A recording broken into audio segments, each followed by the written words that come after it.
धागे में से ब्लाउज की डोरी बन सकती है, क्यों नहीं बन सकती है। देखो सेम ऐसी ब्लाउज की डोरी बना के मैं सिखाती हूँ। सबसे पहले हमें जो ब्लाउज सिलते हैं वो ही वाली रील लेनी है। देखो जो हम सिलते हैं वही, ठीक है। देखो ऐसी, ठीक है। फिर हम जहाँ रखते हैं उधर ही रख देना। फिर हमारी उंगली में 2-3 बार ऐसे घुमाकर टाइट धागा निकले नहीं वैसे करना है। फिर कोई भी ऐसी लंबी छोटी सी जगह है वहाँ पर आपको धागा टाइट पकड़ के 10 बार ऐसे राउंड राउंड करना है। याद है 10-11 कोई भी, ठीक है। फिर काट के एक ही साइड में हमें उसको वल चढ़ाना है। हमारे गुजराती में बोलते हैं आटी चढ़ावानी, बरोबर। 10 बार ऐसे घुमाना है। फिर देखो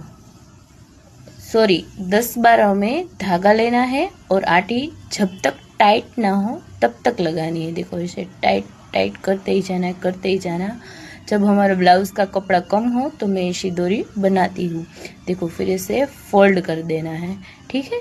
और जहाँ हमने पिरोया है वहाँ टाइट पकड़ना है और जो बीच वाला भाग ये वाला है ये छोड़ देना। अपने आप ही डोरी बन जाएगी। थोड़ा खींचोगे, ऐसा 3-4 बार बनाओगे बन जाएंगे। इसे खींचते रहना।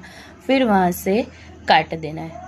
देखो ये परफेक्ट हमारी डोरी बनके रेडी है। इसमें कुछ नहीं होगा, ऐसी की ऐसी रही, छोड़ देना है। देखो मस्त हो गई ना।